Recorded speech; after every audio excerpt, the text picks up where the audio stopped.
Job లేక ఇబ్బంది పడుతున్నారా? అయితే మెడికల్ కోడింగ్ మీకు మంచి ఆప్షన్. వెంటనే కాల్ చేసి కోర్సులో జాయిన్ అవ్వండి. నమస్తే కళ్యాణ్ గారు. నమస్తే జీ. కళ్యాణ్ గారు, రేవతి అని మనకి మెయిల్ చేశారండి మీతో మాట్లాడతానని.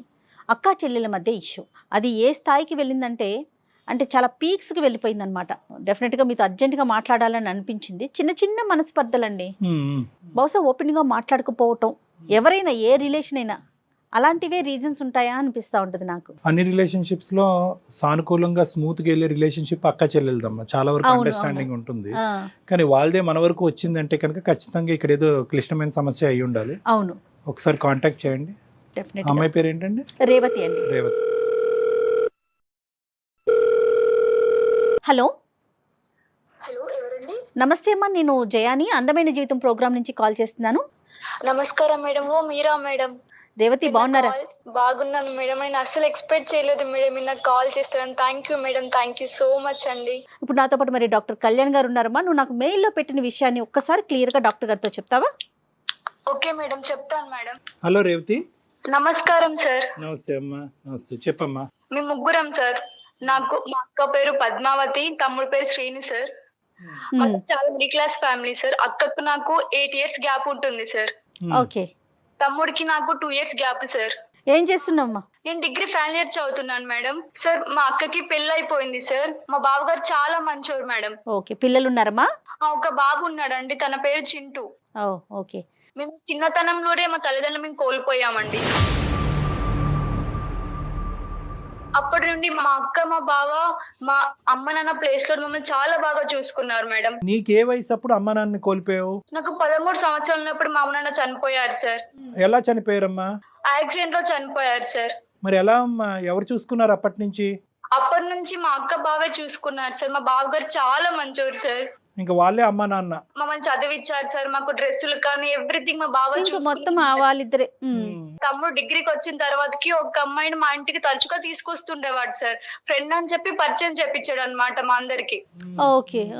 కూడా ఓకే సరే ఫ్రెండ్ కదా, అందరు బాగానే ఉంటారు కదా అని చెప్పి వదిలేసాం సార్. ఒక రోజు తీసుకొచ్చి నేను ఈ అమ్మాయిని పెళ్లి చేసుకుంటాను అని చెప్పాడు సార్ సడన్ గా. ఏది 20 years కే? 20 years కదా సార్. మా అక్క చాలా చెప్పి చూసింది సార్, వద్దు నాన్న, నీకు మనకు అమ్మ నాన్న లేరు కదా, మన బావగారు మనని చాలా బాగా చూసుకున్నారు కదా, ఇలా తప్పు చెయ్యకు, నువ్వు జాబ్ చేసుకొని మంచిగా చదువుకుంటాయి కదా, మన ఫ్యామిలీ బాగుంటుందని చాలా చెప్పి చూసాం సార్. ఆ పిల్ల ఎవరు? తమ్ముడు వాళ్ళ క్లాస్మేట్ అమ్మా? అవును మేడం. ఎంతవరకు వచ్చిందమ్మా ప్రయాణం? మేము ఎంత చెప్పినా గానీ మా తమ్ముడు వినలేదు సార్. చెప్పకుండా ఇంట్లో నుంచి వెళ్ళిపోయాడు సార్ మా తమ్ముడు.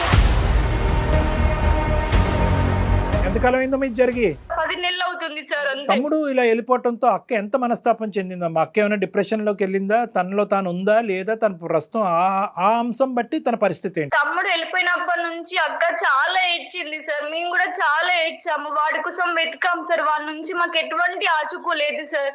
మా తమ్ముడు ఎప్పుడైతే ఇంట్లో నుంచి బయటకు వెళ్ళాడో అప్పటి నుంచి మా అక్క నన్ను టార్చర్ చేస్తుంది సార్. చాలా అనుమానిస్తుంది సార్. నా వల్ల అవ్వట్లేదు సార్. అతను వెళ్ళటం నిన్ను టార్చర్ పెట్టడం ఏంటమ్మా? నువ్వు వాళ్ళ ప్రేమకి ఏమైనా కారణమా? కాదు సార్, తమ్ముడు లేచిపోయాడు కదా ప్రేమించి, నువ్వు కూడా అలానే వెళ్తావు. భయమా? మరి దారుణం తెలుసా సార్. నేను కాలేజ్కి వెళ్ళొస్తే కూడా నా బ్యాగ్ చూస్తుంది సార్, బుక్స్ అన్ని దులుపుతుంది సార్. మా ఫ్రెండ్స్ ఎవరైనా కాల్ స్పీకర్ లో పెట్టి మాట్లాడు, నేను కాలేజ్కి వెళ్ళకపోయినా ఎవరైనా అబ్బాయిలు ఫోన్ చేస్తాను, అబ్బాయి నీకెందుకు కాల్ చేస్తున్నాను, ఒక్కదానే ఉన్నావా క్లాస్ రూమ్ లో, ఇంకెవరు లేరా అని చెప్పి అడుగుతుంది సార్. మా ఫ్రెండ్స్ కు నాతో ఎవ్వరు మాట్లాడట్లేదు సార్. అందరు నన్ను దూరం పెడుతున్నారు సార్. భయపడతారు, ఈ అమ్మాయిని ముట్టుకుంటే వాళ్ళకి కరెంట్ షాక్ కొడుతుంది. అంతేగా. నా ఫ్రెండ్స్ అందరూ బయటికి వెళ్ళినాక నన్ను తీసుకెళ్ళట్లేదు సార్. నేను అడిగితే అమ్మ వద్దమ్మా, మీ అక్కకు నీకో దండమ్మ అని చెప్పి అంటున్నారు మేడం. నేను ఇంకేం చెప్పాలి? అడుగడుగునా మేడం. అదేనమ్మా, అడుగడుగునా ఈ అవమానంతో నువ్వు చాలా ఇబ్బంది పడుతున్నావు, అంతేనా తల్లి? అవును మేడం. మరి నీకు పెళ్లి చేస్తానని గానీ సంబంధాలు చూద్దామని గానీ అట్లా ఏమన్నా చెప్తున్నారా అక్క? అలా ఏమి లేదు మేడం. నేను ఫోన్ పట్టుకుని జోక్స్ చూసినా కానీ ఎందుకు అంతగా నవ్వుతున్నావు అని అడుగుతుంది మేడం. టీవీలో ఉన్న సాంగ్స్ వస్తే ఎందుకు చూస్తున్నావు, లవ్ చేస్తున్నావు అని చెప్పి అనుమానిస్తుంది మేడం.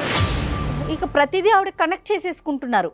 నేను నైట్ టైం లో ఏమైనా వర్క్ ఉంటే చేసుకుంటే ఈ టైం దాకా ఎందుకు మిల్క్ తోటున్నావు, ఏం చేస్తున్నావు బుక్ లో అని చెప్పి అనుమానిస్తుంది మేడం. అంతకు ముందు లేదమ్మా ఇవన్నీ కూడా? ఇవన్నీ ఎప్పుడు లేదు సార్. నన్ను చాలా బాగా చూసుకునేది. తమ్ముడైతే ఎప్పుడైతే చెప్పకుండా బయటికి వెళ్ళిపోయాడో అప్పటి నుంచి నన్ను అనుమానించడం సార్. తమ్ముడు ఇప్పుడు కాంటాక్ట్ లో ఉన్నాడమ్మా? మనకి కాంటాక్ట్ లో లేడా శ్రీను? లేడు సార్. తను ఎక్కడున్నాడో మాకు కాంటాక్ట్ మేము చాలా సార్లు వెతికి చూసాం సార్. మాకు అందుబాటులో ఆచూకీ ఏం తెలియదు సార్ వాడి గురించి. ఇప్పుడు అమ్మాయి తరపున ఎవరన్నా ట్రై చేయటం కానీ అట్లా ఏమన్నా చూసారమ్మా? చూసామండి. మాకేం తెలియదని చెప్పారు అందరూ. కాదు కళ్యాణ్ గారు, ఇప్పుడు ఒక చిన్న సంఘటన అంత పీక్ స్టేజ్ కి అనుమానాన్ని క్రియేట్ చేసేస్తుందండి. బాధ్యత నింపేటటువంటి బరువు ఉంటుంది చూడండి. ఎంత పిన్న వయసులో ఒక వ్యక్తి బరువు తీసుకున్న తర్వాత ఆ బరువుని పక్కనుండేటటువంటి భర్త స్వీకరించి చెరి సమానంగా పంచుకున్న తర్వాత ఈ రోజు ఆ అమ్మాయి జీవితంలో భరించలేనటువంటి ఒక అంశం ఏదన్నా ఉంది అంటే ఎవరు? వీళ్ళ అక్క గురించి చెప్తున్నాను. అవమానం. అవమానంతోని ఒక తల్లిదండ్రులు పడేటటువంటి అవమానం చిన్నప్పటి నుంచి ఆ వయసు నుంచే బరువు బాధ్యతలు పెంచుకుని ఈ స్థాయి వరకు వచ్చి భర్త చేతి కూడా అంగీకరించి చింటూ అనే చిన్నోడితో పాటు వీళ్ళిద్దరిని కాపాడుకుంటూ వచ్చింది చూడండి. ఇప్పుడు ఏం పెంచావమ్మా? వాళ్ళని గాలికి వదిలేసిన వాళ్ళు బాగుపడి ఉండేవారు. నీ పెంపకంలోనే లోపం ఉందేమో.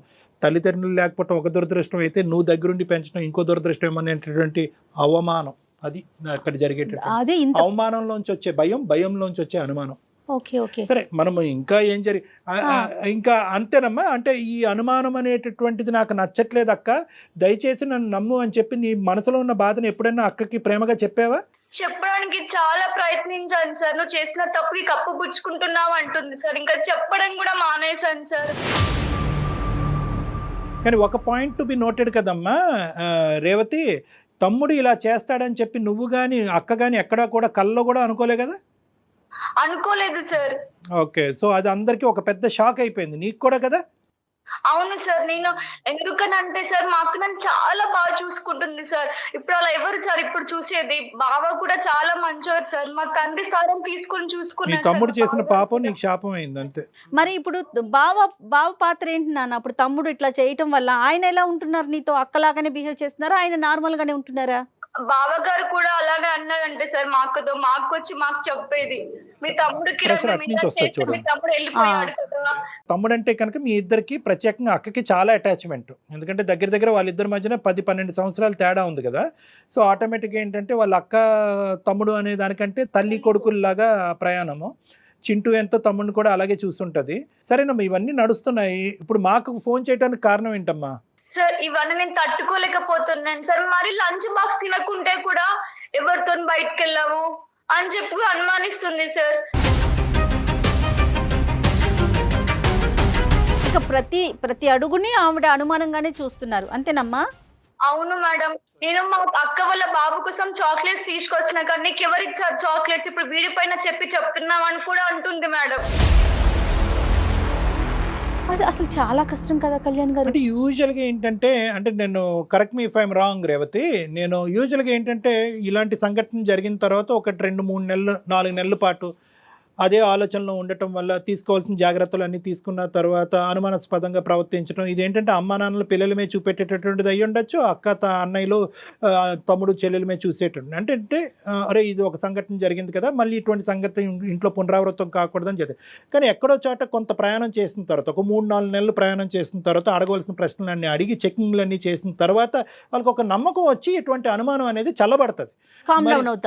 మరి పద్మావతి గారి విషయంలో జరిగిందా లేదా, లేదంటే ప్రతిరోజు మెట్టు ఎక్కి అనుమానం ఇంకో రకరకాల యాంగిల్ షేపుల్లో వెళ్ళిపోతుందా అనేది నువ్వు మాకు చెప్పగలవు. తగ్గుముఖం పడుతుందా, ఇంకా ఎక్కువ అవుతుందా? ఇంకా ఎక్కువ అవుతుంది సార్. ప్రేమ ఉంటే చెప్పుకోవాలి, అనుమానిస్తారా సార్? అదే దాని ఆ పదం కొద్దిగా డెలికేట్ అమ్మా, ఆలోచిద్దాం. పద్మావతి గారితో మాట్లాడితే అది అనుమానమా భయమా ఏంటి అనేది దాని కరెక్ట్ జాగ్రత్త. ఎందుకంటే నువ్వు ప్రేమ అనే చోట అనుమానం అనేది రెండు మ్యాచ్ అవ్వట్లేదు. విపరీతంగా ప్రేమించేటటువంటి అక్క చెల్లెల మీద అనుమానం ఏంటి? అమ్మ నిన్ను అనుమానించడం అంటే ఇంకా ఏ స్టేజ్ లోకి వెళ్ళారు చెప్తే నువ్వు డాక్టర్ గారు అప్పుడు దాన్ని బట్టి ఏం చేయాలనేది ఆలోచిద్దాం. రేవతి, బహుశా అనుమానం అనేటటువంటి పదం కరెక్ట్ కాదేమో, ఇక్కడ అతి జాగ్రత్త అనేటటువంటి పదం వాడాలేమో, లేదంటే అతి భయము, దాంట్లోంచి వచ్చే అతి జాగ్రత్త అనేటటువంటి భయం నీకు అది కాస్త ఏంటంటే ఆవిడ అతి జాగ్రత్త కాస్త నీకు ఉక్కిరి బిక్కిరి చేస్తుంది కాబట్టి నువ్వు దానికి అనుమానం అనే పదాన్ని వాడుతున్నావేమో. సరే, నీకు ఏది కన్వీనియంట్ అయితే అది కన్వీనియంట్, కానీ ఎంతవరకు నీకు ఇబ్బందిగా ఉందమ్మా ఈ ప్రవర్తన? సార్ నేను బాత్రూమ్ లో ఎక్కువసేపు ఉన్నా కానీ ఎందుకు అంతసేపు ఉంటాను వాష్రూమ్ లో ఫోన్ తీసుకెళ్ళామని కూడా అంటుంది సార్. నేను ఇంకేం చెప్పాలి సార్? నీ ఫోన్ చెక్ చేస్తుందమ్మా? నా ఫోన్ మా అక్క దగ్గరే ఉంటుంది సార్. అలా అనుమానిస్తున్నా అని చెప్పి కూడా ఫోన్ ఇచ్చాను సార్. నా పాస్వర్డ్స్ అన్ని తెలుసు సార్. కాలేజ్కి డ్రాప్ ఆఫ్ అండ్ పికప్ ఎలాగమ్మా నీది? నేను ఒక్కదాన్నే వెళ్తాను సార్. ఇంటికి వచ్చాక ఎటువంటి ప్రశ్నల వర్షం కురుస్తుందనే భయం ఉంటుందా కాన్స్టెంట్ గా నీకు ఫియర్?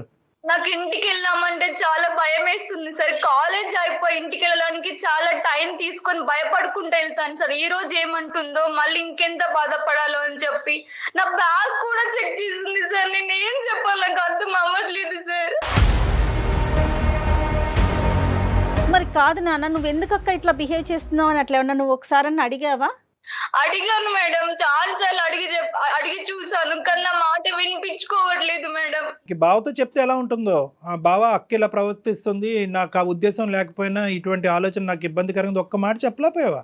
సార్ అలా చెప్పి చూసాను సార్. నాకు తెలీదమ్మా, అంతా మీ అక్కతోనే మాట్లాడుకో అని చెప్పాను సార్. ఏం బావతో నేను ఓపెన్గా ఎలా మాట్లాడతాను సార్? ఈ విషయం మాట్లాడలేదు కదండి. ఇప్పుడు మా అక్కే ఇట్లా చేస్తోందని బావతో బయట నుంచి వచ్చిన వ్యక్తి కదా డాక్టర్ గారు. అంతేనమ్మా. నీ ఫీలింగ్ ఏంటి నాన్న? ఇప్పుడు అక్క మీద కోపం ఉందా, ప్రేమ ఉందా, భయం ఉందా? ఎటువంటి ఫీలింగ్ నీకు ఇప్పుడు? నాకు మా అక్క అంటే చాలా ప్రేమ సార్. కాకపోతే మా అక్కనే మాటలు తీసుకోలేకపోతున్నాను సార్. కొన్నిసార్లు చనిపోదాం అనుకుంటున్నాను సార్.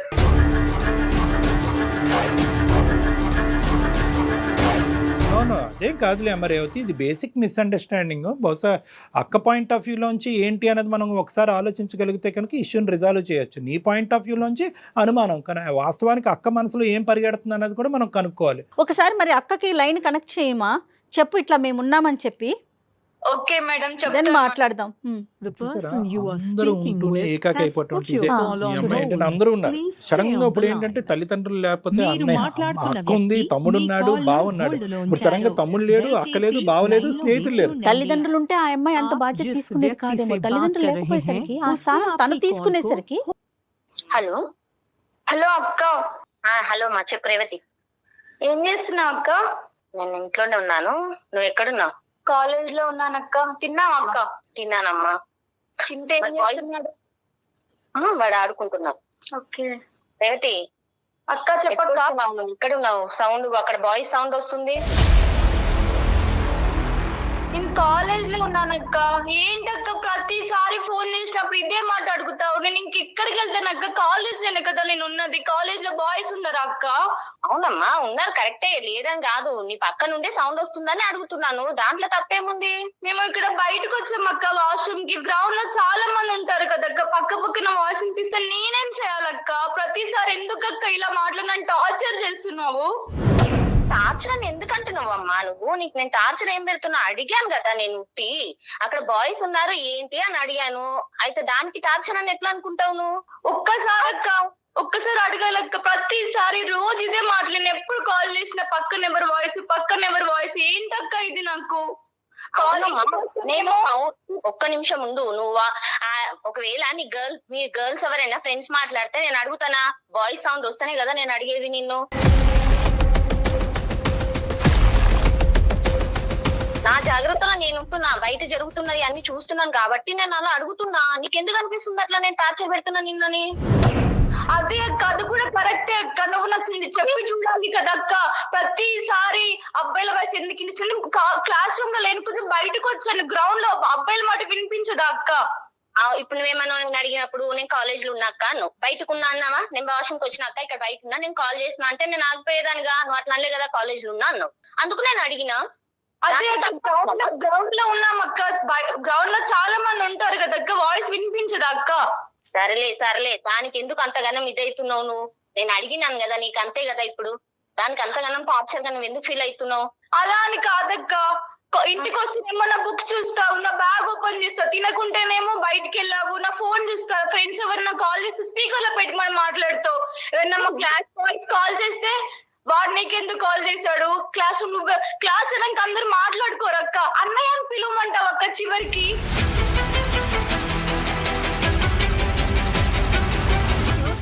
అలా ఎలా పిలుస్తారు అక్క క్లాస్ అబ్బాయిలని? చెప్పు నువ్వే ఒకసారి.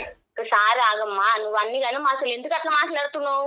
నువ్వు ఇంటికి రా, ఇంటికి వచ్చినాక మాట్లాడదాం. ఇవన్నీ ఫోన్లో ఎందుకు మాట్లాడుతున్నావు ఇప్పుడు? నాకు అక్క ఒకటి చెప్తున్నాను విను. నాకు నీ అనుమానం నా వల్ల అవ్వట్లేదు అక్క. నేను అందమైన జీతానికి కాల్ చేశాను అక్క. సార్ తో మాట్లాడండి అక్క. అక్కడికి ఎందుకు వెళ్ళినావమ్మా నువ్వు? ఏం చేయాలక్క? నేను చెప్తే నువ్వు నాకు పట్టించుకోవట్లేదు, అనుమానిస్తున్నావు. నాకు చెప్పుకోవడానికి మనుషుల కరువయ్యారక్క. అందుకే సార్ అప్రోచ్ అయ్యాను నేను. అంతగా టార్చర్ ఏం పెట్టినాను రా నిన్ను? అంతగా నువ్వు ఎందుకు బాధపడుతున్నావు? నువ్వు ఎందుకు అట్లా అనుకుంటున్నావు నన్ను? టార్చర్ కాదక్క, నీకు నా పైన ప్రేమ ఉంది. నేను టార్చర్ పెడుతున్నా అంటున్నావు కదా, సరే ఓకే సార్ తో మాట్లాడతాను. సరే నేనే టార్చర్ పద్మ గారు నమస్తే అండి. పద్మావతి గారు నమస్తే అండి. నమస్తే మేడం. నమస్తే అండి. నేను జయానండి, అందమైన జీవితం ప్రోగ్రామ్ లో ఉన్నాము. నాతో పాటు డాక్టర్ కళ్యాణ్ చక్రవర్తి గారు కూడా ఉన్నారు. రేవతితో ఇంతకు ముందే మేము మాట్లాడామండి. సరే ఒకసారి మీతో కూడా, అంటే మీ పర్మిషన్ లేకుండా మిమ్మల్ని మేము కాల్లోకి తీసుకున్నాము.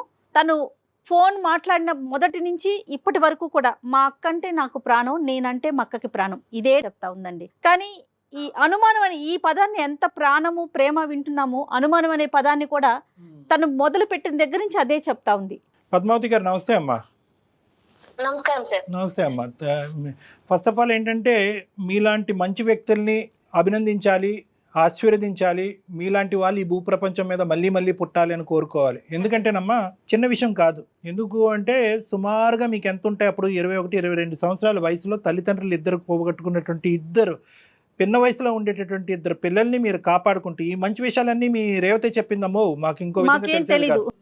అంటే ఒక ఆ పిన్న వయసులో ఉండేటటువంటి అప్పుడప్పుడే పెళ్ళైనటువంటి ఆడపిల్ల వాళ్ళిద్దరిని పెంచి పెద్ద చేసి చదివించుకుని ఆలనా పాలనా చూసుకుంటూ దాంతోపాటు భర్తను కూడా కాపాడుకుంటూ తన కుటుంబాన్ని నడిపించుకుంటూ భర్తకి ఇబ్బంది లేకుండా ఈ భర్త యొక్క ఆశీర్వాదం కూడా తీసుకుంటూ వీళ్ళని కాపాడుకుంటూ ఇంత ముందుకు తీసుకురావటం అనేటటువంటిది మానవ మాత్రుడికి చాలా కష్టమైనటువంటిది. అది మీరు సక్సెస్ఫుల్గా చేశారు అనేటటువంటిది నా అభిప్రాయం కదమ్మా. సో ఫస్ట్ ఆఫ్ ఆల్ నేను ఏంటంటే అందు గురించి ఫస్ట్ మీరు కొద్దిగా చల్లబడతారని చెప్పి మీలో ఉండేటటువంటి 4 గొప్ప గుణాలను, నేను చాలా రేర్గా చూసేటటువంటి గొప్ప అంశాలని మీకు నేను మళ్ళీ విడమర్చి చెప్పడం అనేది జరుగుతుంది. దానికి మీకు అభినందనలు.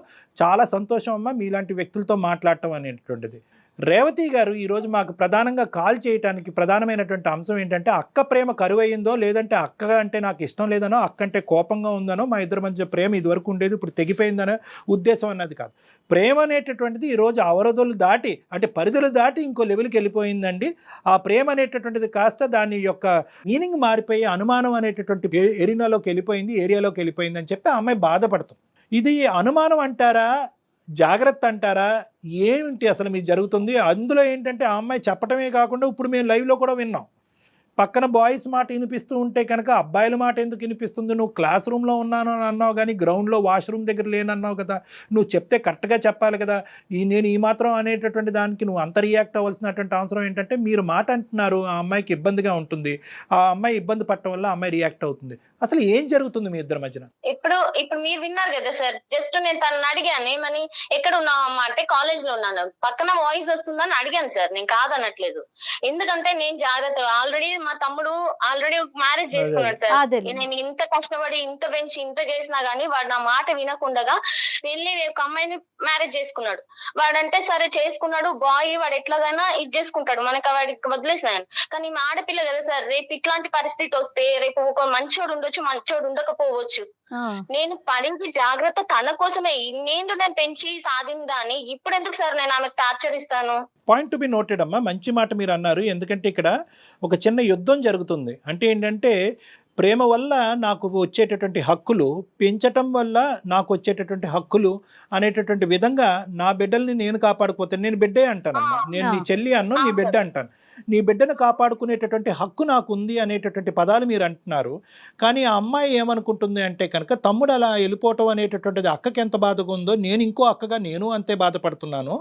తమ్ముడు అలా వెళ్ళిపోవటం వల్ల నేను ఇంకొక 2 ఆకులు ఎక్కువ తిని నేను ఒక 2 అతిగా నేను నా గురించి ఎక్కువ జాగ్రత్త పడతానే కానీ మళ్ళీ మా అక్కకి మళ్ళీ ముళ్ళుతో నేను గుచ్చుతానా, మా అక్కని బాధ పెడతానా, ఈ ప్రేమను నేను చంపుకుంటానా అనేటటువంటిది ఆ అమ్మాయి వర్జన్. సో ఇక్కడ ఏంటంటే మీరు జాగ్రత్త పడటం అనేటటువంటిది ఎంతవరకు ఆ అమ్మాయిగా కూడా సైకలాజికల్గా తనే ఎక్కువ జాగ్రత్త పడుతుంది. ఇంకా ఈ ప్రత్యేకమైనటువంటి జాగ్రత్తను కాస్త అనుమానం, అవమానం, తర్వాత టార్చర్ అనే పదాలు వాడేస్తుంది అనమాట ఆ అమ్మాయి ఇప్పుడు.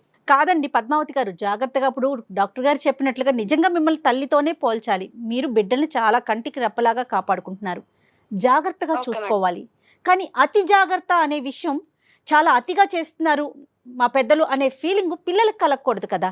తన ఆ సిచ్యువేషన్ లో ఉంది చెల్లి అంటే రేవతి. అంటే ఇక్కడ ఏంటంటే ఇప్పుడు మీ వర్జన్ మేము వినాలి అనుకుంటున్నాం పద్మావతి గారు. అంటే అంటే తమ్ముడు అనేటటువంటిది, అంటే మీ తమ్ముడు దగ్గర దగ్గర మీకంటే ఒక 10 సంవత్సరాలు చిన్నవాడు, మీ కొడుకు లాంటి వాడు చింటూతో సమానం, మీ అబ్బాయి చింటూతో సమానంగా పెంచుకున్నటువంటి వాడు 20 సంవత్సరాలు వచ్చేటప్పటికి ఒక అమ్మాయిని ప్రేమించి ఇంట్లోంచి వెళ్ళిపోవటం వల్ల మీరు ఎటువంటి అవమానాలు ఎటువంటి బాధలు మీరు భరించేటటువంటి పరిస్థితి వచ్చిందని దాన్ని బట్టి మనకు అర్థమవుతుంది మీరు ఎందుకు ఈ లెవెల్కి వెళ్ళారు. మా అమ్మ చిన్నప్పుడే వాళ్ళు చిన్నగా ఉన్నప్పుడే మా అమ్మ చనిపోతే వాళ్ళని ఎంతగా నేను నా భర్తను ఒప్పించుకొని చేసి నేను వాళ్ళని పెంచాను సార్. అసలు ఇది చాలా గొప్ప విషయం అండి. దీంట్లో అసలు ఎటువంటి సందేహం లేదు. ఇప్పుడు మీరు ఆవిడ పెంచడం వేరు డాక్టర్ గారు, వచ్చిన అతన్ని కూడా సర్ది చెప్పుకొని, అంతే కదా, ఇద్దరు పిల్లలు కదా, ఒకళ్ళు కాదు కదా, చెల్లి తమ్ముడు ఇద్దరిని పెంచాలంటే అతని సహాయం ఎంత కావాలి, దానికి అతన్ని ఎంతగా ఒప్పించాలి ఈ అమ్మాయి. అమ్మ అది మీ పెళ్ళి అయిన తర్వాత అమ్మ నాన్న చనిపోయారా, పెళ్లికి ముందా అమ్మ? నా పెళ్ళయ్యాక చనిపోయారు సార్. మీ భర్త దగ్గర నుంచి ఎక్కడ మీకు రెసిస్టెన్స్ రాలేదమ్మా? మీ మాటకు అడ్డొస్తున్నాను, ఎక్కడ రెసిస్టెన్స్ రాలేదా మీ వారి నుంచి? ఇదేంటి మన జీవితం మనం చూసుకుందాం, వాళ్ళిద్దరు ఎందుకని ఎప్పుడు రాలేదా?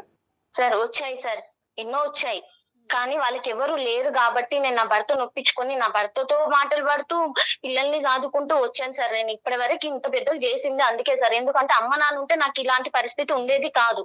ఎప్పుడో ఒక్కోసారి అంటారు కదా సార్ భర్త అయినా గానీ మామూలుగా, కానీ అయినా కానీ నా భర్త అన్నా కూడా మళ్ళీ దగ్గరికి తీసుకొని మళ్ళీ చూసేవాడే గానీ పిల్లల్ని మాత్రం ఏమనేవాడు కాదు. ఇప్పటికి అడగండి, మీరు రేవతిని అడగండి, ఒక్క రోజన్నా ఏమన్నా అన్నారేమో అడగండి. లేదు అతని నుంచి ఏం కంప్లైంట్ ఏం లేదమ్మా మనకి. సార్ ఏదున్నా మా ఇద్దరి మధ్యలో ఉండేది, మేమే అనుకునేది, మేమే మళ్ళీ అయ్యేది. పిల్లల్ని మాత్రం మంచిగా చదివిస్తూ చేస్తూ మేమిద్దరం కష్టపడుకుంటూ మేము వాళ్ళని చదివించుకుంటూ మేము ఇంతవరకు తెచ్చాం సార్. వాళ్ళ అమ్మ నాన్న చనిపోయినాక వీళ్ళని మేము సాధినాం, నా బిడ్డల్లాగా చదువుకున్నాను. నేను ఒక్క కొడుకుతోటే ఆగిపోయినా, ఎందుకంటే చాలు వీళ్ళున్నారు ఇంకా వద్దు అని చెప్పి నా భర్తకు అలా చెప్పి కూడా నేను ఆగిపోయినాను సార్. రియల్లీ గ్రేట్ అండి పద్మావతి గారు, నిజంగా అండి, నిజంగా. కానీ ఇక్కడ ఏంటంటే మీ యొక్క త్యాగం కంటే నీ భర్త యొక్క త్యాగాన్ని మనం కొనియాడాలమ్మా. ఎందుకంటే నిజంగా ఒక బయట నుంచి వచ్చినటువంటి మీ కుటుంబంతో ఎటువంటి సంబంధం లేనటువంటి వ్యక్తి ఏదో అడపా కొన్ని కొర్రీలు వేయచ్చు, ఇదెందుకు మనకు తలకాయ నొప్పి అనేటటువంటి విధంగా అనొచ్చు. కానీ ఫైనల్గా అతను యాక్సెప్ట్ చేసి ఫైనాన్షియల్గా సపోర్ట్ చేస్తూ వాళ్ళని చదువు ఆహారం అన్నీ కూడా ప్రొవైడ్ చేసినటువంటి ఒక గొప్ప వ్యక్తి. నిజంగా మీతో ఎంత మాట్లాడుతున్నావు అతనితో ఇంకో 2 నిమిషాలు ఎక్కువే మాట్లాడాలేమో. కానీ ఈ అబ్బాయి వెళ్ళిపోయిన తర్వాత పరిస్థితి ఏంటమ్మా? మీ తమ్ముడు ఇంట్లోంచి పారిపోయిన తర్వాత అతని యొక్క రియాక్షన్ ఏంటి, మీ హస్బెండ్ యొక్క రియాక్షన్? మా హస్బెండ్ తో చాలా ఇదయ్యాను సార్, చెప్పుకోలేను సార్ నేను. ఎందుకు అంటే చిన్న పిల్లల నుండి నువ్వు చూసుకుంటూ వస్తే నీ మీద నిన్ను తన్ని ఎట్లా పోయిరో మంచిగా అయిందో అన్న మాటలు కాడికేంచి ఎన్నో ఉన్నాయి సార్. నేను ఇప్పుడు ఏం చెప్పుకోలేను, ఎందుకంటే ఈ నా భర్త నన్ను అన్నాడని రేవతికి తెలిస్తే రేవతి ఇంకా ఇది అవుతుంది. ఆమె ఆడపిల్ల, అరే మా అక్కకి ఇంత బాధ అవుతుందని రేపు తనేమన్నా అయింది అనుకో, నేను చేసిన దానికి ఏం వాల్యూ ఉండదు సార్. ఇంత పెంచి ఇంత చేసి నేను రేపు ఆ పిల్లకి ఏమన్నా అయ్యింది అనుకో, ఇంకా నేను ఇంతగానం చేసి నేను వేస్ట్ సార్. అంతేగా ఇప్పుడు మీరు చెప్పారంటే అటు బావ మీద ఉన్న గౌరవం తగ్గొచ్చా అమ్మాయికి, ఇన్ని రోజులు చూసింది తగ్గిపోతుంది కదా. అలా ఎందుకు నేను అంతకు ముందు ఎక్కువ అడిగేదాన్ని కాదు సార్ నేను, ఎందుకంటే పిల్లల్ని మామూలుగా క్యాజువల్ గా వదిలేసేదాన్ని, అంతగా ఇచ్చేసేదాన్ని కాదు. ఎప్పుడైతే వీడు ఇట్లా చేసిండో, ఎప్పుడైతే వీడు మాటలు వినకపోవడం వీడు ఇట్లా చేసిండో, అప్పటి నుండి నేను ఈమెను కొంచెం స్ట్రిక్ట్ గా చేయడం స్టార్ట్ చేసినాను సార్. అట్లా నేను అందుకనే ప్రతి ఒక్క మాటకు నేను ఎదుగుతాను, ఎందుకంటే ఇవాళ ఫ్రెండ్స్ అంటారు, రేపు లవర్స్ అయిపోతున్నారు కదా సార్. బయట ఎట్లున్నారు సార్ అందరూ? అది పాయింటే, కానీ అందరూ అయిపోవట్లేదమ్మా. ఇందాక నేను ఒక పాయింట్ నేను చెప్పాను పద్మావతి గారు, మీరు క్యాచ్ చేయలేదు.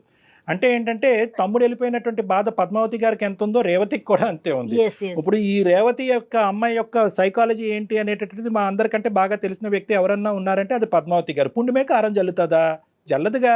ఇంకా ఏంటంటే ఒక 2 ఎక్కువ జాగ్రత్తలే అమ్మాయి తీసుకుంటుంది. అమ్మో లోకం ఇలా ఉంది, ఎట్నుంచి ఏ గాలి ఎటువంటి వీస్తుందో మనకు తెలియదు, ఎటువంటి ఏ కెరటంలో మనం కొట్టిపోతామో తెలియదు. కాబట్టి మళ్ళీ మా అక్కకు అనుమానం పడకుండా, మా బావ దగ్గర నుంచి ఒక మాట పడకుండా నేను జాగ్రత్త పడాలి అనుకునే మెచ్యూరిటీ ఉందా రేవతి?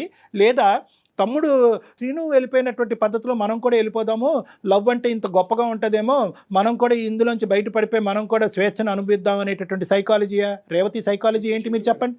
రేవతి అలాంటిది కాదు సార్, నేను ఒప్పుకుంటాను. నేను పెంచుతున్నాను కాబట్టి నాకు తెలుసు తన ఏందో ఎట్లుంటదో ఏందో అని నాకు తెలుసు. ఎందుకు అనంటే బయట ప్రపంచాన్ని చూసి ఫ్రెండ్స్ తో తిరగడం వలన చేయడం వలన తమ్ముడు ఇట్లా చేసిండు. ఒకవేళ ఇట్లా కూడా అనుకోవచ్చు కదా సార్, నేనుండి మా అక్కకు బరువు ఎందుకు, నేను కూడా ఎవరైనా చూసుకొని వెళ్ళిపోతాను అనుకోవచ్చు కదా సార్ మనసులో. భయం నుంచి వచ్చేటటువంటి ఊహాజనకమైనటువంటి ఆలోచనలు చాలా ప్రమాదకరం. వాటికే మనం యూజ్ చేసేటటువంటి పదం అనుమానం. మీ భయం ఏంటంటే కనుక, అరే నేను ఇన్ని జాగ్రత్తలు తీసుకుని శ్రీనుని పెంచినా కూడా వాడు ఇలా వెళ్ళిపోయాడు కాబట్టి అదే స్థాయిలో జాగ్రత్తలు తీసుకున్నటువంటి రేవతి కూడా వెళ్ళిపోదని గ్యారంటీ ఏంటి అనేది. మీ పిల్లల మీద మీకు నమ్మకం లేకపోవటం కాదు, మీ బిడ్డల మీద మీకు నమ్మకం లేకపోవట్లేదు, లోకం మీద మీకు నమ్మకం లేదు. ఈ గెద్దల్లాగా తనుకుని పోతారేమో అనేటటువంటి భయం. కానీ ఒకటి గుర్తుపెట్టుకోండి, ఇప్పుడు ఉండేటటువంటి మన లోకం, ఇప్పుడు ఉండేటటువంటి ప్రపంచం, ఇప్పుడు కానీ అప్పుడు కానీ ఎప్పుడు కానీ ప్రపంచాన్ని మార్చలేము.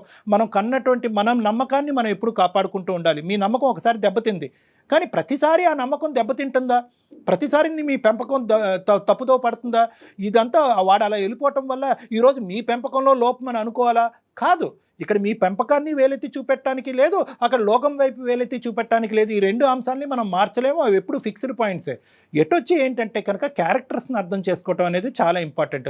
మీ అమ్మాయి చుట్టూరు 100 మంది రాక్షసులు ఉండొచ్చు, 100 మంది ఆకతాయిలు ఉండొచ్చు, 100 మంది ప్రేమికులు ఉండొచ్చు, 100 ప్రపోజల్స్ వచ్చి ఉండొచ్చు. రేవతిని ఇందాక మనం ఒక పాయింట్ అడగలేదు, ఎంతమంది అమ్మ వయసున్న ఆడపిల్ల నీ దగ్గర ఎంతమంది అమ్మ చూడటానికి అందంగా ఉంటావో, చదవటానికి బాగా చదువుతావో, లేదంటే మంచితనాన్ని చూసి ఎంతమంది వచ్చి నిన్ను ప్రపోజ్ చేశారమ్మా అని మనం అడగలే.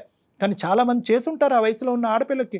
అవన్నీ వచ్చి ధైర్యంగా అక్క ఇంతమంది నన్ను ప్రపోజ్ చేసినా కూడా నేను అదంతా కూడా అక్కడికక్కడ అడ్డుకట్టేసి నీ మాట మీద ఈ కుటుంబం మీద ఉండేటటువంటి విలువ నమ్మకంతో నేను నన్ను కాపాడుకుంటూ వచ్చానమ్మా అని చెప్పి ఆ అమ్మాయి చెప్పడానికి చాలా అవకాశాలు ఉన్నాయి. కానీ ఆ అమ్మాయి మనసు విప్పి మాట్లాడటానికి మీరు అవకాశం ఇవ్వట్లేదు. జాగ్రత్త జాగ్రత్త, అతి జాగ్రత్త, విపరీతమైనటువంటి జాగ్రత్త. కాస్త అనుమానం వెళ్ళిపోయి ఆఖరికి సొంత చెల్లె ఇంత అల్లారు ముద్దుగా ప్రేమించి పెద్ద చేసినటువంటి మా అక్కని ఏమంటుందంటే అనుమానాస్పదం అనే పదం వాడేస్తుంది అమ్మాయి. చాలా బాధేస్తుంది మాకు. సార్ ఒక్క నిమిషం సార్, చెప్పమ్మ రేవతి. మా తమ్ముడు వెళ్ళినప్పుడు కూడా మా అక్క ఎంత బాధపడిందో, మా బావకి ఎంత నచ్చ చెప్పుకుందో, తను ఎంత అనుభవించింది నేను చూసాను సార్. తన బాధ నాకు తెలుసు, ఎందుకు చేస్తాను సార్. కానీ మా అక్క నుంచి ఇలాంటి మాటలు నేను ఎప్పుడు ఎక్స్పెక్ట్ చేయలేదు సార్, తీసుకోలేకపోతున్నాను సార్. అక్క ఎన్ని మాటలన్నా, ఎన్ని అనుమానాస్పదంగా ఎన్ని అవమానాలు చేసినా కూడా at the end of the day ఆ సారాంశం, ఆ సమరీ ఏదన్నా ఉందంటే అది ప్రేమ. అంతే. ప్రేమ.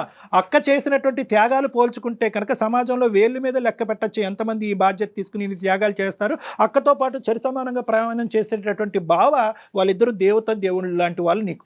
వాళ్ళిద్దరి దగ్గర నుంచి వచ్చేటటువంటి, అంటే నేను ఏమంటున్నానంటే కొంచెం అలా చెప్పండి సార్. అలా చెప్పే వాళ్ళు లేకుండా కూడా నా మీదకి ఏమైనా అక్క అనుమానం పడుతున్నావు అని, నేను బుక్స్ చెక్ చేస్తున్నానని, అవి చూస్తున్నానని. ఏంటంటే ఒక చెడు ఒక మంచి మధ్యన న్యాయం చెప్పడం చాలా ఈజీ అమ్మా. కానీ ఇంతమంది మంచి మనుషుల మధ్యన న్యాయం చెప్పడం నాకు చాలా కష్టంగానే ఉంది. పద్మావతి కరెక్టే, రేవతి కరెక్టే. రేవతి క్యారెక్టర్ వైజ్ చాలా కరెక్ట్, పద్మావతి పెంపకంలో సూపర్ హిట్. సో వీళ్ళిద్దరి మధ్యన నువ్వు తప్పు నువ్వు ఒప్పు అని అనట్లేదు. ఎవరికి వాళ్ళు ఒకరినొకరు అర్థం చేసుకుని ఆ మెట్టు తగ్గితే కనుక పాత ప్రేమలు మళ్ళీ చిగురిస్తాయని అంటున్నాను. ఇక్కడ ప్రధానంగా ఏంటంటే సమాజం మీద పోయినటువంటి నమ్మకం కాస్త మీ ఇద్దరి మధ్యన పోకూడదు. ఆ ప్రేమ కాస్త అతి ప్రేమగా మారిపోతుంది. మీ ఇప్పుడు ఏమైంది, ప్రధానంగా జరిగినటువంటి అంశం ఏంటి? శ్రీనుని చాలా జాగ్రత్తగా పెంచారు, అల్లారు ముద్దుగా పెంచారు, వాడికి ఏ కష్టం నష్టం రాకుండా పెంచారు. కానీ ఏమైంది, బయట నుంచి వచ్చేటటువంటి ఒక శక్తి, ప్రేమ అనేటటువంటి శక్తి తెలిసి తెలియనటువంటి వయసులో అన్ని తన్నుకుని వెళ్ళిపోయింది. కాబట్టి మీకు అపనమ్మకం ఎవరి మీద క్రియేట్ అయింది? సమాజం మీద క్రియేట్ అయింది. ఆ అపనమ్మకం కాస్త ఎక్కడి వరకు వచ్చిందంటే రేవతి వర్సెస్ పద్మావతి మధ్యన వచ్చేసింది. కాబట్టి మీ ఇద్దరి మధ్యన నమ్మకం పెరగాలి అంటే, ఇద్దరు మంచి మనుషుల మధ్య నమ్మకం పెరగాలి, ఆ పాత అక్కా చెల్లెల్లాగా మీరిద్దరు కొనసాగాలి అంటే కనుక ప్రధానంగా కావాల్సింది ఏంటంటే మీరిద్దరూ ఎవరి బాధలేంటి, ఎవరి బలాలేంటి, ఎవరి బలహీనతలు ఏంటంటే ఓపెన్ గా ఇదివరకు ఎలా మాట్లాడుకున్నారో అలా మాట్లాడుకోవాలి. ఆవిడ అనుమానంగా మాట్లాడుతుంది, అదిగో నువ్వు కూర్చుంటేనే అనుమానిస్తున్నావు అని చెప్పి అక్కని తప్పించుకునేటటువంటి పద్ధతిలో మీరు వెళ్ళిపోతున్నారు. మా అక్కపై నాకు ఎటువంటి కోపం లేదు సార్, అతి ప్రేమ వల్ల చెప్పే విధానం నాకు నచ్చట్లేదు సార్. రైట్ అదేనా రేవతి అక్క చెప్పక్క. ఏం లేదు తల్లి, ఎందుకంటే నీకు ఇంత బాధ అవుతుందని నేను అనుకోలేదు. నువ్వు అందమైన జీవితాన్ని వరకు వెళ్తామని నేను అసలు అనుకోలేదు. ఎందుకంటే నాకు చెప్పే వాళ్ళు కూడా కావాలి కదా. ఎందుకంటే నేను నిన్ను ఎంతగా ప్రేమించి ఎంతగా చూసిందో నీకు తెలుసు కదనే. నువ్వు ఇప్పుడు అక్కడికి వెళ్ళి ఆ సార్ మనకి ఎంతగా నచ్చ చెప్పింది, ఇప్పుడు ఎంత మంచిగా చెప్తున్నాడు. ఎందుకంటే అట్లా చెప్తే కనీసం వీళ్ళు చెప్పినా గానీ నువ్వు విన్నా గానీ నీ మైండ్ లో కూడా మంచి మనసు వస్తుంది నీకు. అలా చెయ్యొద్దు అనే మనసు అన్నా వస్తుంది నీకు. కాబట్టి నా నుండి నువ్వేమన్నా బాధపడి ఉంటే సారీ. ఇప్పుడు మనకి సార్ ద్వారా మనకి ఇట్లా తెలిసింది కాబట్టి మనం ఎంత హ్యాపీగా ఉండొచ్చు ఇప్పటి నుండి. నేను ఇంకేమనను, నువ్వు ఇంటికి వచ్చి నన్ను కూడా చాలా నమ్మక్క. నువ్వు చెప్పిన అబ్బాయినే పెళ్లి చేసుకున్నాక, నువ్వు ఇన్ని కష్టాలు పడి మమ్మల్ని పెంచావక్క. నీ కళ్ళ ముందు నుండి చూస్తూ పెరిగానక్క. నువ్వు ఎవరిని పెళ్లి చేసుకోమంటే వాళ్ళనే పెళ్లి చేసుకుంటానక్క. నన్ను నమ్మక్క ఇప్పటి నుంచి అయినా. సరే నువ్వు చెప్పినావు కదమ్మా, నేను నమ్ముతాను. ఎందుకంటే వాడు అట్లా చేసినందుకు నీ మీదకి ఏదైనా గానీ అంతకు ముందు నీతో ఎలా ఉన్నానో నీకు తెలుసు కదా రేవతి. అక్క స్టార్టింగ్ లో ఎలా అయితే నన్ను చూసుకున్నావా, ఇప్పటి నుంచి కూడా అలానే చూసుకో అక్క, నాకు స్టార్టింగ్ ప్రేమ కావాలక్క, నేను అలాగే ఈ మాటలు నాకు చూసుకుంటుందిరా, కొద్దిగా వద్దక్క. ఎక్కువ చూస్తుంది అంతే. ఓకే ఓకే నేను సరే నేను నిన్ను ముందు ఎట్లా చూసుకున్నానో అట్లనే చూసుకుంటాను. ఈ రోజు మీ బంధం అనేటటువంటిది ఇలాగే ఉండాలి, ఎల్లకాలం ఉండాలి, అవకాశం ఉంటే ఇంకా బలపడాలి, దానికి ఆది మధ్య అంతం అనేది లేదు. నేను ఇంకో మాట కూడా చెప్తాను, రేపొద్దున చెప్తున్నాను, అంటే పరిస్థితులు బట్టి మారుతూ ఉంటాయి. అక్క నువ్వు తెచ్చినటువంటి అబ్బాయిని నేను చేసుకుంటాను, ఎవరికి గ్యారంటీ ఇస్తారు? అవే అలా కాదు అనేటటువంటిది. ప్రేమ అంటే మోసమా, అదేమన్నా దోషమా? కాదు. కానీ ఏంటంటే ఏ వయసులో ప్రేమించాలో, ఏ వయసులో బాధ్యతలు నిర్వర్తించాలో, ఏ వయసులో పెళ్లి చేసుకోవాలనేటటువంటి పరిధులు అనేవి అర్థం చేసుకోవాలి. అది మీ తమ్ముడికి అర్థం కాలేదు, మీకైతే అర్థమైంది. అనుమానం అనేటటువంటి తీసి పక్కన పెట్టి ఆలోచన అనేటటువంటి దాంట్లో నింపి ఓపెన్గా డిస్కస్ చేసుకోవటం 3 అంశాన్ని నింపితే కనుక ఎటువంటి గొడవలు ఉండవు, ఎటువంటి అవమానాలు ఉండవు. ఇద్దరు మంచి వాళ్ళే. మీ ప్రేమ వైపు ఒక్క సెకండ్ కూడా 0.5% కూడా వేలెత్తి చూపెట్టడానికి లేదు పద్మావతి గారు. రేవతి యొక్క క్యారెక్టర్ మీద 0.001% వేలెత్తి చూపెట్టడానికి లేదు. ఇద్దరు మంచి మనుషులే.